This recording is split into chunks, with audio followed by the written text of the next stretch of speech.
In this video, you're going to find out how we really feel about textured laminate cabinet doors. Hi,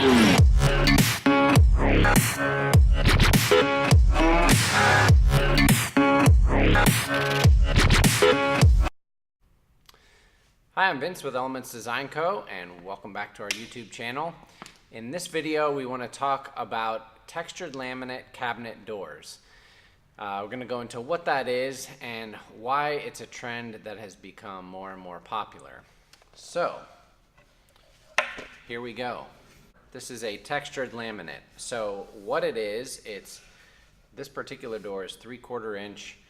It has a particle board substrate, and then they put laminate on both sides with a nice edge banding all around. So this is something that has become really popular. And the reason is you can get some really cool colors and textures, but it's much easier to work with and it's cheaper. So it's a great option to get some of these gray stained woods without having to go with some more exotic real woods and getting into custom finishing and all of that. So this is something that's been really big over in Europe for quite a while. We've been seeing it coming up more and more over the last several years in the United States. Becoming a popular option in kitchens and bathrooms, etc. First things first, let me address the topic of particle board. Particle board does not have a good reputation. Let's just get that out of the way right now. People hear particle board, they think cheap, they think it's going to fall apart and disintegrate. Now, there are certain things that I don't like to be particle board, and that would be the cabinet box, the actual cabinet itself. I much prefer plywood. It's stronger. It's much better to screw into plywood than the particle board. Your hinges are screwed into the plywood, so they're less likely to pull out in the future. I have seen particle board hinges or particle board cabinet boxes. I've seen the hinge pull out before, and you gotta stick glue in there and try to patch it up. It's a mess. So the cabinet box itself, I prefer to be plywood. However, when you're dealing with a slab door, it is almost always either particle board or an MDF or HDF, so a high density fiber board or medium density fiber board.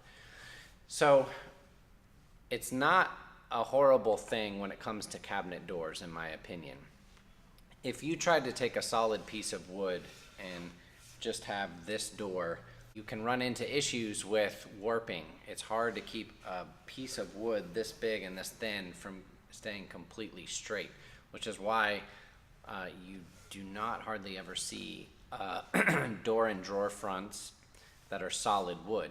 Even if you did a real wood veneer, it would be just that. It would again be MDF or particle board with that veneer, which is real wood, real thin strip of wood, laminated on top of that.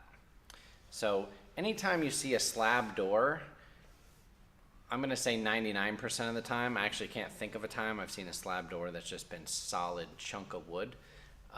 So we'll say 99% of the time, that door has a core that is usually particle board or MDF. Sometimes it's plywood with particle board. That's another way that I've seen it done. So then it gets down to the finish and what's being put on top of that. So you can do a real wood, but these textured laminates are something that's become really popular. And what's nice about it is it has a look of wood and it's got a real good texture in it.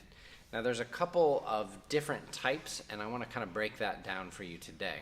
The one I have here, you can actually see this is grain matched.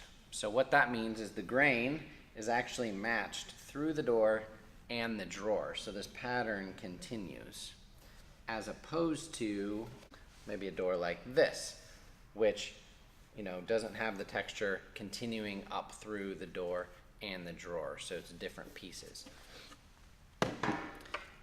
Now this particular one is pretty cool because it has a texture, but the texture actually matches with the lines in the grain.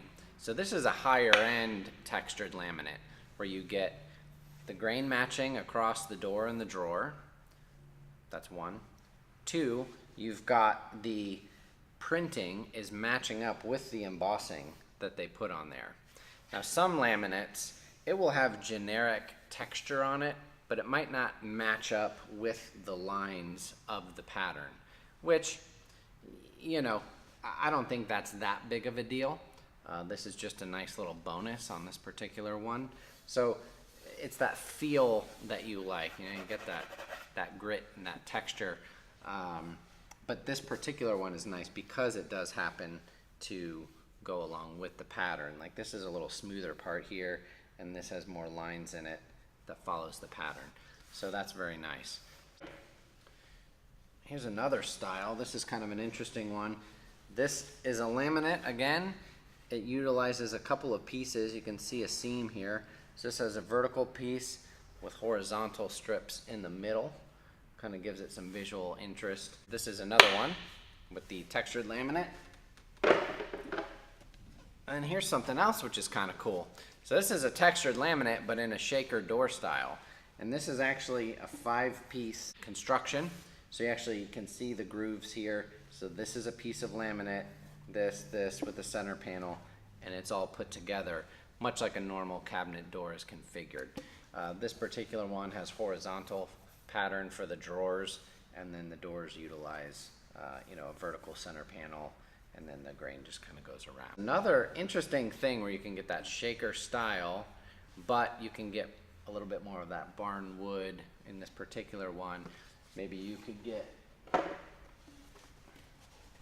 this finish here in this door style. You can do a lot of stuff with the textured laminate. And because it's not real wood, like I said, it is a laminate and particle board, it is cheaper. Now, some people might say, well, but it's a particle board door. Isn't that, you know, bad? Isn't it bad that it's particle board? Yes and no. I mean, here's the truth. If this was a painted door and someone dinged it with something, it's still gonna show a mark or a ding or a scratch. Same with this. You can certainly peel off if you really tried, or if you got this really wet, you would see some damage. But you'd also see damage on a painted door, most likely. So the doors and the drawer fronts, I don't mind quite as much. That is something that, worst case scenario, you could change and buy a new door or swap out a drawer front. It's much harder to change out the box of the cabinet because you got countertops on there, and then you're really in a pickle. So that's why I like the cabinet box to be plywood. Wide range of finishes with lighter, more natural finishes, grays and browns and more rustic. Some are much cleaner. So there's a lot of options when it comes to those textured laminates. You know, it's a great way to bring in some of those wood tones at a little bit more flexibility on the colors and the texture than you might have with, say you wanted to get this look with a maple or something like that. It's really got to be worked over to make it rough and get the right color and all of that. So these are great and great on the price point usually. So that's a good option. That's what it is. It's also good to mix this with a painted door. So we've done kitchens where the main L or the main run of the kitchen is a painted white finish, and then do the island in one of these textured laminates. They're great for vanities. It looks awesome when you stick a piece of marble on top of that. You get that kind of rough textured look with that more polished, smooth marble. It's a really nice look. So I'm a fan of the textured laminates. I think they have a great place in the cabinet world, and you can have some good creativity and fun with them. It looks really nice. So that's my thoughts on textured laminate, and something for you to consider on your next renovation project. Thanks for watching.